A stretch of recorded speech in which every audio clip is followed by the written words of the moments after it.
오늘 너희와 너희 자녀를 위하여 울라 하는 제목으로 하나님의 말씀을 나누고자 합니다.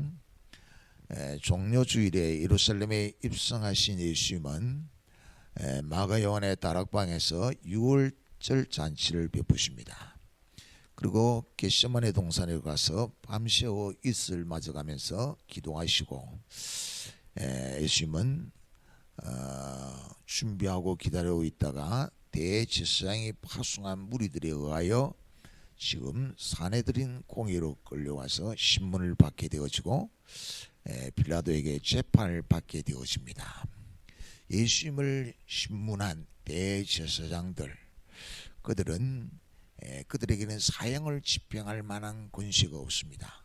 그래서 예수님을 죽이기로 결의하고 예수님에게 사형을 집행하기 위해서 누가복음 23장 2절을 보면 자칭 왕 그리스도라 하는 제표를 가지고 로마 총독인 빌라도에게 데려갑니다. 빌라도에게 데려가서 고발을 하는데 자칭 왕, 마치 예수님이 로마에 대해서 반역하는 것과 같은 그런 제명을 뒤집어 씌워서 예수님을 빌라도에게 끌고 가지요. 빌라도는 예수님에 대한 소문을 듣고 미리 사람을 통해서 예수님에 대해서 쭉 알아봤습니다. 그래서 예수님이 어떤 말을 하고 어떤 일을 하는지 잘 파악을 하고 있습니다. 예수님은 가이사의 것은 가이사에게, 하나님의 것은 하나님에게, 그 정치적으로 이스라엘 나라가, 유대 나라가 이렇게 로마의 억압을 받고 있다 해서 정치적인 독립운동을 전혀 하지 아니하고 로마에 대한 의무는 의무대로 성실하고 하나님 앞에서 오직 하나님께 성실히 믿음으로 살으라고 분명한 선을 그었다는 것을 잘 압니다. 따라서 대제사장들이 예수님을 데리고 와서 신문을 하기 전에 예수님에게는 아무런 죄가 없다는 것을 알지요. 그러나 예수님을 따르는 무리들도 많이 있었지만은 대제사장들, 서기관들, 바리새인들이 많은 사람들을 선동해 가지고 예수님을 이렇게 고발을 하니까 조심이 많이 가지요. 그런 가운데 빌라도가 말합니다. 내가 예수님을 딱 신문을 내보니까 죽일 죄를 찾지 못하겠다. 그러니까 놓아주어야겠다 하는 것이요. 그렇게 하면은 이 무리들이 예수님을 십자가에 못 박아 죽여야 한다고 막 소리 지르는 거예요. 그래서 할 수 없이 예수님에는 그래도 죄를 찾지 못하겠다. 때려서 좀 놓아야겠다. 죄가 없는데 왜 때립니까? 그 많은 무리들이 막 고함을 지르니까 이 소요가 일어나면 큰일 나겠다 싶으니까 좀 그것을 달랜다고 하니까 예수님을 막 십자가에 못 박아야 한다는 거예요.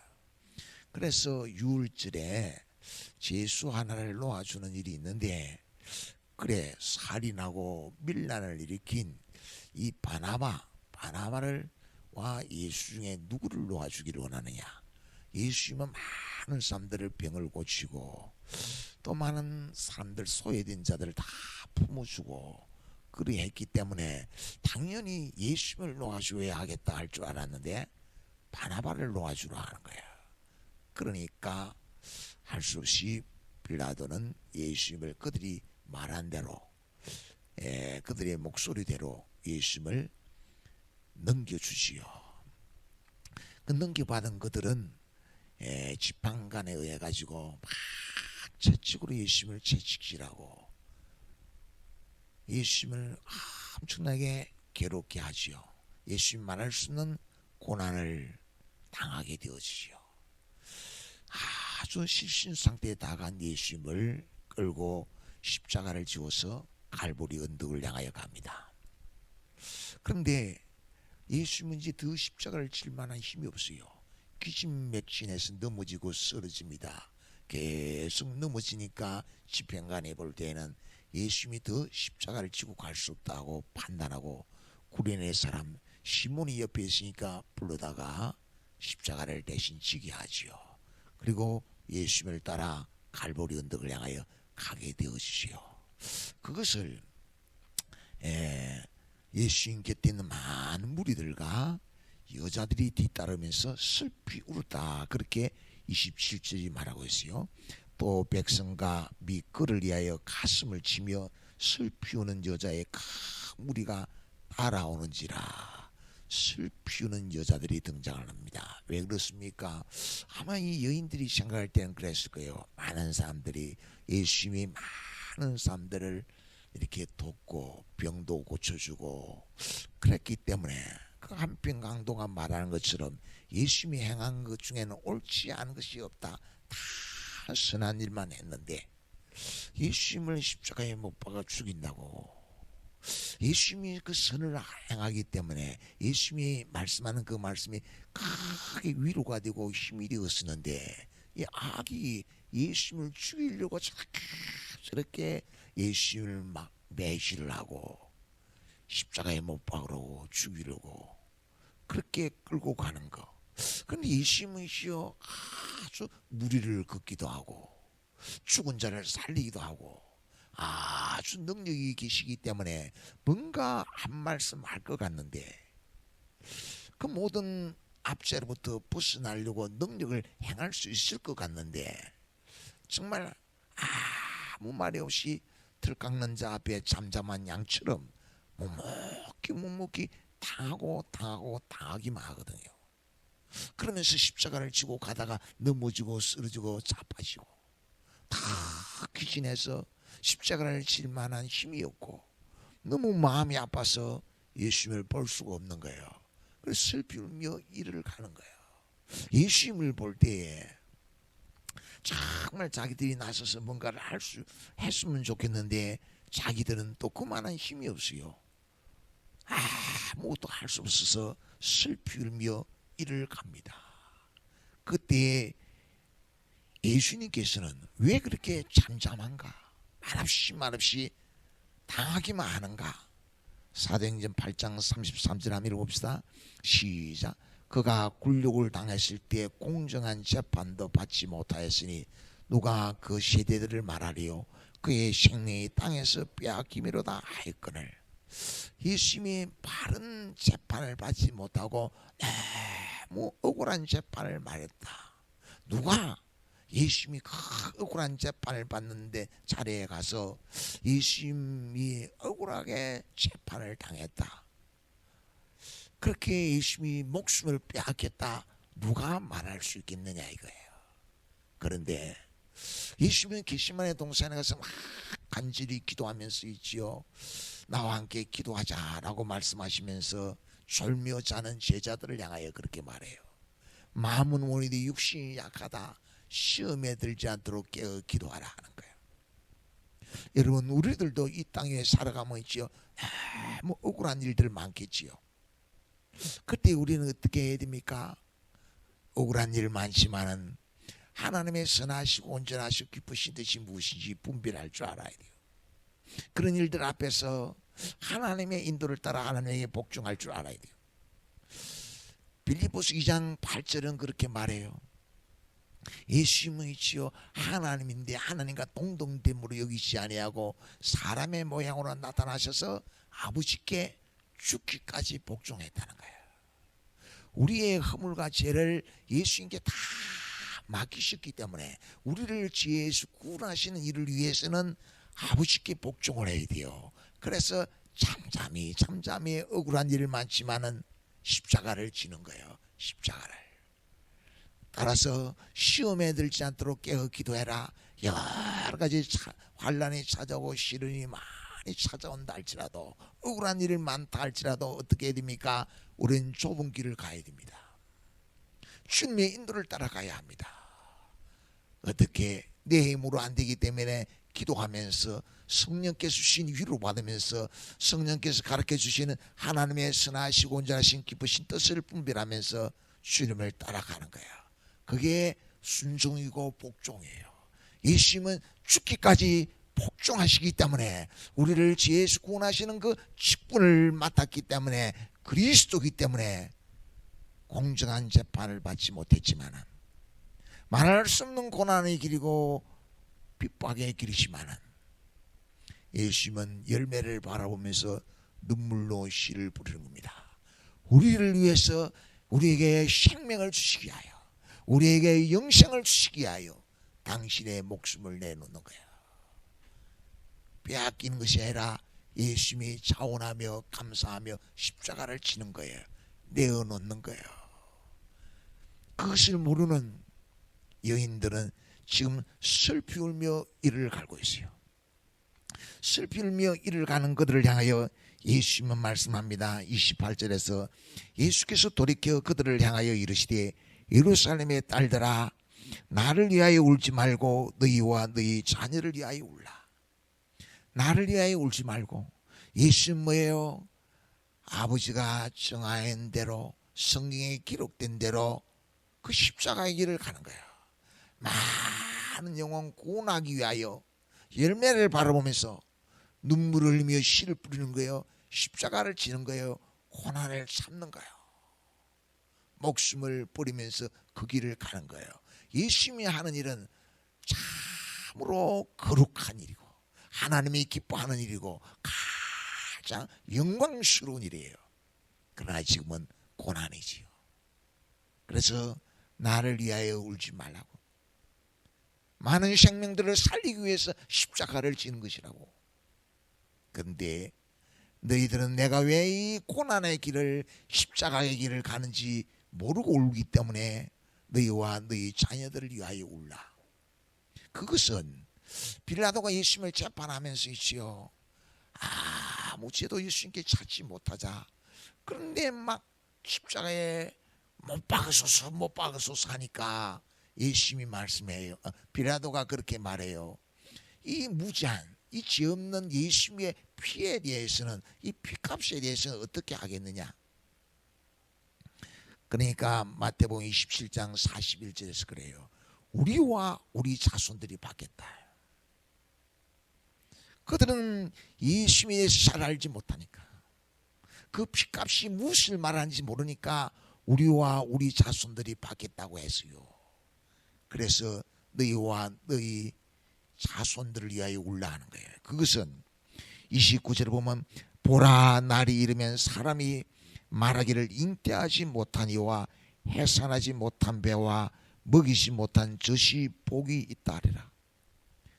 아이를 가지야 아이를 낳게 될 것이고 아이를 낳아서 젖을 먹이면 그게 우리의 자손이 되기 자손. 우리와 우리 자손이 그 죗값을 받겠다 했으니까 그 날이 이르면 보라 날이 이르면 너희와 너희 자손들이 그 예수님의 피에 대해서 그 죗값을 받게 될 것이기 때문에 너희와 너희 자녀를 위하여 울라라고 말해요. 30절은 그래요. 그때 사람이 산들을 대하여 우리 위에 무너지라 하며 작은 산들을 대하여 우리를 덮으라 하리라. 그냥 지진이 나서 그냥 다 멸망을 당하는 것처럼 다 멸망을 당했으면 죽었으면 좋겠다 라고 탄식을 하게 될 것이다. 31절 푸른 나무에도 이같이 하거든 마른 나무에는 어떻게 되리요 하시니라. 예수님을 이렇게 십자가에 못 박아 죽였는데 거구 한 40년 지내서 로마에 의해요. 로마 디도 장군은 군인들을 끌고 와서 예루살렘을 완전히 멸망시킵니다. 그때 예루살렘에는 피가 강같이 하수로 흘렀다는 거예요. 그리고 이 로마인들은 30만이라고 유대인들을 끌고 가서 콜로시움이라고 하는 그 극장을 지었습니다. 그때 이 유대 나라는 나라가 없어집니다. 그 예수님을 십자가에 못 박아 죽인 것 때문에 예수님은 왜 하나님의 아들이 아니라고 그리스도가 아니라고 곧 예수님을 믿지 않는 유대인들과 예수님을 믿는 유럽과 사이에 그 유럽은 있지요. 유대인들을 학대하죠. 우리는 혹시 이스라엘이 하나님을 믿는데 왜 저렇게 하마스 전쟁을 하냐 그런 이야기 할 수 있어요. 유대인들은 이스라엘은 하나님 예수님을 안 믿는 나라의 대표고 상징입니다. 그래서 예수님을 십자가에 못 박아 죽이지요. 그때부터 2000년 동안 나라 없는 민족이 돼요. 그들은 있지요, 부동산을 소유할 수 없게 돼요. 그들은 직업을 가질 수 없게 돼요. 오직 하나 직업을 가지면은 성경에 믿는 사람은 돈 거래하지 말아야 했기 때문에 그거는 그러면 우리 예수 믿는 사람은 그거는 할 수 없으니까 너희가 해라 해서 금융업에 손을 대는데 금융업은 할 수 있어요. 사채놀이. 그렇게 해서 유대인들이 있지요, 전 세계에 돈을 지게 돼요. 돈놀이하는 거, 이자, 이런 이자 무수해야 합니다. 그래서 유대인들이 그 돈을 다 지게 되어지고 미국 정부는 그 유대인들의 손안에 놀게 되어져요. 그렇게 유대인들은 학대를 당하는데 독일 나치 히틀러에서 700만이 그냥 학살을 당하죠. 그렇게 2000년 동안 나라 없이 방황하다가 1948년 5월 14일 유엔에 의해 가지고 나라를 찾게 돼요. 그런데 나라를 찾으니까 그 땅에 살고 있는 사람이 있었어요. 가나안 땅에 들어갈 때 진멸하라는데 진멸하지 않은 원주민이 있었고 아랍인이 있었어요. 그래서 땅을 50%씩 나누어 가지라.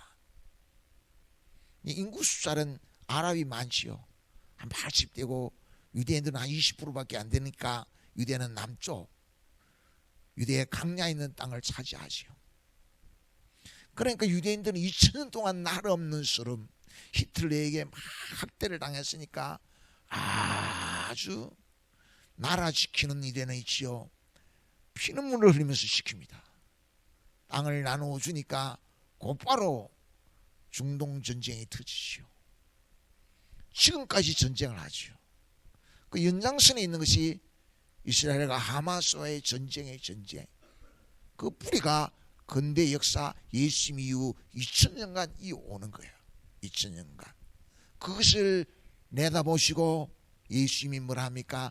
너희와 너희 자녀들을 위해서 울라. 전쟁이 그치지 않는 그런 학대를 당하게 될 것이다. 그래서 울고 울으라 그렇게 말해요. 신명기 33장 29절을 보겠습니다. 시작. 이스라엘여 너는 행복한 사람이로다. 여호와의 구원을 너같이 얻은 백성이 누구냐? 그는 너를 돕는 방패시오 내 영광의 칼이로다. 하나님께서 있지요, 아브라함을 불러서 가나안 땅을 나라를 세워주시고 애굽에서 다 모세를 보내서 그 부르짖는 기도의 소리를 들으시고 적과 꿀이 흐르는 가나안 땅을 향하여 나아가서 차지하지요. 모세는 고백을 설교를 합니다. 이스라엘여 너는 행복한 사람이로다. 왜? 하나님께 기도하면 하나님이 그것을 보고 듣고 긍휼을 베푸셔서 적과 꿀이 흐르는 가나안 땅으로 인도하는 은혜를 입었으니까 너는 행복자로다. 하나님의 신복을 차지하도록 떡으로 사는 것이 아니라 여호와 입에서 나오는 모든 말씀 중심의 신앙으로 세우기 위하여 강야 40년 동안 연단을 해가지고 그 말씀은 다 말씀대로 믿으면 가나안 땅을 차지하도록 하는 복을 주시는 하나님의 백성으로서 너는 행복한 사람이라. 근데 그 가나안 땅을 차지하고서 하나님이 말씀한 대로 그것을 지키지를 못해요. 진멸하러 갔는데 진멸하지 못합니다. 하나님만 섬기라고 했는데 그 가나안 땅에 사는 우상들을 자꾸만 섬기게 되어지지요. 그리고 여호와 율법을 주여로 묵상하는 자가 복이 있는데, 약속하신 대로 메시아를 보냈는데 말씀을 묵상하고 말씀대로 메시아를 기다리면 될 텐데 그 말씀을 바로 묵상하지 못해가지고 메시아를 알아보지 못하고 메시아를 죽이게 되어지지요. 오늘 우리들에게 교훈하는 교훈이 큰 거예요. 우리가 예수 믿는 자 안에서 하늘의 신령한 복을 받았는데 정말로 늘 깨어 기도하며 하나님의 말씀을 묵상하면서 하나님 말씀의 인도를 따라 사는가? 얼마나 하나님의 말씀을 묵상하고 성령의 인도를 따라 사는 것이 중요한가? 그렇지 못하면 다 복을 잃어버리게 돼요.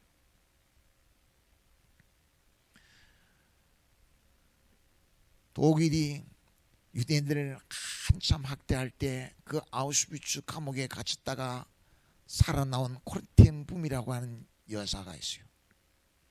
그가 주님을 위한 여행이라 도보 여행이라는 책에서 그런 이야기를 해요. 그가 러시아를 가게 돼요. 그때는 러시아가 기독교를 엄청 박해하는 시절이에요. 그런 가운데 다발성 경화증, 여기저기 다 이 몸이 굳어가는 병을 앓고 있는 한 여인을 만나게 돼요. 몸이 완전히 마비가 됐어요. 근데 딱 마비되지 않은 것은 이 오른손이 있는데 이 오른손에 그것도 집게를 끼웠어요. 그것만 움직여. 다른 건 다 마비됐어요. 그 남편이 모든 것을 수발하고 있어요. 근데 그 여인은 이 집게 오른손가락 2개 움직인 걸 가지고 성경을 러시아어로 번역하고 신앙서적을 러시아어로 번역하면서 그 선교 활동을 하고 있어요. 그러니까 코린토붐이 그래요. 하나님, 이 여인에게 은혜를 베푸셔서 이 병 좀 고쳐주시지, 이 주님 앞에 이렇게 귀한 일을 하고 있는데 라고 말을 하게 되지요. 그러니까 남편이 하는 말이에요. 우리 아내가 이렇게 된 데는 하나님의 깊은 뜻이 있다고. 러시아 비밀 경찰들이 기독교인들을 잡으려고 막 수색을 하는데 우리 아내는 이 다발성 경화증에 걸린 지 오래되었기 때문에 전혀 의심하지 않고 찾아오지 않는다고. 그래서 이 신앙서적 번역하는 일을 마음 놓고 할 수 있다고. 여러분, 바울이 그러지요. 병 낫기를 간절히 간구하지요. 병 고쳐주면 주님 일 열심히 하겠습니다. 그렇게 기도하면서 병 고치달라고 하지요. 대심은 내가 자고하지 않게 하기 위하여 사단의 가시를 주고다고 그것을 깨닫고 약한 걸 자랑하게 되죠. 우리는 약한데 정말 기도하면서 하나님의 말씀을 묵상하면서 하나님의 선하시고 온전하시고 기쁘신 뜻을 다 분별하려고 힘쓰면 우리는 약한데 이 약한 우리가 성전이 돼가지고 우리 속에 하나님이 주님이 임하셔서 일하게 되는 거예요. 마치 깜깜한 극장에 영화가 상영되는 것처럼 우리 약한 육신 속에 주님이 임하셔서 주님이 일하시는 표적들이 주님이 일하시는 증거들이 나타나는 거예요. 우리는 약하지만 행복한 삶, 하나님 안에 있는 삶, 천국을 누리는 삶을 살 수가 있어요. 우리 속에 성전이 이루어질 때, 주님으로 충만되어질 때, 말씀을 묵상하고 주님의 선하신 뜻을 따라 살 때 주님이 일하는 거예요. 주님이 일하려고 오시는데 여러 가지 우상들을 섬기고 있으면 주님이 일을 할 수가 없어요. 주님은 그것을 고쳐야 돼요. 만민이 기도하는 집이라 그러는데 강도의 구리를 만들었다고 뒤집어 엎어버려야 돼요. 예루살렘이 되어질 일을 보고 예수님은 종료주일에 예루살렘 성에 입성해서 예루살렘을 내다보고 울었어요. 예루살렘을 보고 우셨던 예수님은 오늘 우리 보고 너희와 너희 자녀를 위하여 울으라. 행복한 삶으로 살기 위하여 말씀 묵상하고 말씀대로 예수님이 거룩한 신부로 살기 위하여 깨어있게 하여 울며 주님 안에 거하는 아름다운 백성이 되기를 축원합니다.